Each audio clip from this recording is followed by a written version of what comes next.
Happy morning मेरे प्यारे दोस्तों। आज है डे 223 और आज की टीचिंग में रौंडाबान हमें कहती हैं कि आप चाहे हिंदू हो, मुसलमान हो, सिख हो, ईसाई हो, जैन हो, आप चाहे कोई से भी हो, हम सबको अपने इष्ट के प्रति, अपने भगवान के प्रति आस्था रखनी है।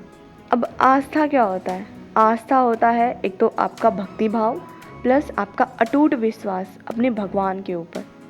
जब कभी भी हम किसी समस्या से गुजर रहे होते हैं या किसी लाइफ के किसी ऐसे बुरे दौर से गुजर रहे होते हैं जिसका कि दूर दूर तक हमें कोई अंत दिखाई नहीं देता है, या कोई ऐसी समस्या से जूझ रहे होते हैं जिसका समाधान हमें मिल ही नहीं रहा होता है, तब उस दर्द वाली सिचुएशन में हमें लास्ट में जब हम थक हार जाते हैं, सब कुछ कर लेते हैं, अपने परिवार वालों से बात कर लेते हैं, मित्रों से बात कर लेते हैं, सबसे बात कर लेते हैं, उसके बाद जब कहीं से कोई हल नहीं मिलता है, अंत में हमें सिर्फ़ और सिर्फ अपने भगवान पे ही विश्वास होता है कि भगवान आप तो सब कुछ देख रहे हो, आप तो मेरी पीड़ा को जान रहे हो, आप कृपया करके मुझे इस पीड़ा से बाहर निकालें।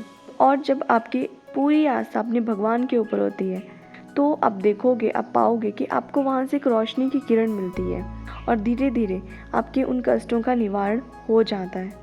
अब देखो होता क्या है, पहले आपको उन समस्याओं के सॉल्यूशन दिखाई नहीं दे रहे थे, पर जब आपने अपने भगवान के प्रति आस्था रखी तो धीरे धीरे आपको सॉल्यूशंस मिलने लगे। पहले भी तो वही सब चीज़ें थी, पर क्या होगा, कैसे होगा, आप उन सब क्वेश्चंस में पहले ज़्यादा उलझे हुए थे। आप सब चीज़ें खुद से सॉल्व करना चाहते थे कि ये करूँगा तो ये होगा, ये नहीं करूँगा तो ये नहीं होगा, वो करना चाहिए, ऐसे करना चाहिए, वैसे करना चाहिए, ऐसे नहीं करना चाहिए। इस तरह से आपके माइंड में बहुत सारे सवाल चले होंगे।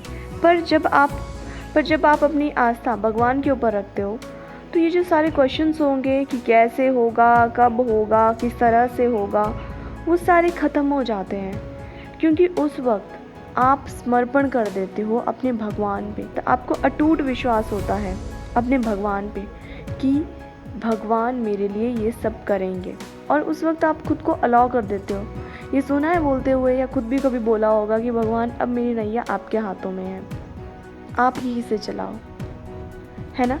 क्योंकि उस वक्त हम ना सब कुछ छोड़ देते हैं अपने भगवान के ऊपर, और ये जो लॉजिकल क्वेश्चंस होते हैं, क्या, कब, कैसे, क्यों, इन सब के बारे में हम नहीं सोचते हैं। हम सिर्फ खुद को अलाउ करते हैं कि जो होना है, जैसे होना है, I am just allowing my self. और जब आप यूनिवर्स को, जब आप भगवान को वो अनुमति दे देते हो कि अब आपका काम है ये काम पूरा करना, आपको चाहे जैसे मर्जी करना हो, बस मैं इसके लिए पूरी तरह से रेडी हूँ। और जब आप इस तरह से रेडी हो जाते हो, अलाउ कर देते हो यूनिवर्स को, भगवान को, तो क्या होता है, वो जो रास्ते हैं आपके बंद पड़े हुए, वो खुद ब खुद खुलना शुरू हो जाते हैं।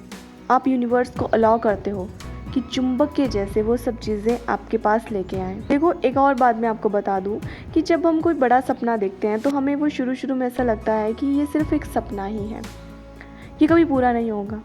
पर ऐसा कभी नहीं होता है। अगर आपके माइंड में कोई बात आई है, कोई सपना आपने देखा है, तो आपको ये याद रखना है, सपना वहीं दिखाया जाता है, वहीं देखा जाता है जहाँ पे सपना पूरा हो सकता है।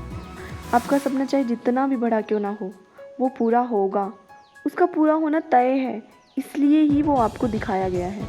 आपको बस उसके लिए रिक्वायर्ड एक्शंस लेने हैं और अपनी आस्था अपने इष्ट देव के प्रति, अपने भगवान के प्रति, यूनिवर्स के प्रति रखनी है, और यूनिवर्स को अलाउ करना है आपका सपना पूरा करने के लिए। और फिर देखिए कैसे खुद ब खुद चीज़ें सॉल्व होती रहेंगी और आपका सपना खुद ब खुद पूरा होता रहेगा, क्योंकि आप उस वक्त तक एक चुंबक बन चुके होंगे जो कि अपनी मनचाही चीज़ों को अट्रैक्ट कर रहे होंगे।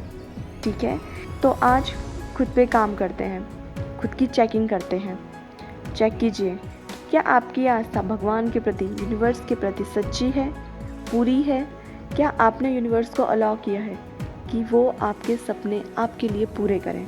ठीक है, तो मिलके इस पे काम करते हैं और खुद की चेकिंग करते हैं। और happy birthday to all the beautiful people who was born on this beautiful day. Happy birthday dear, stay happy, stay blessed, सबका मंगल हो।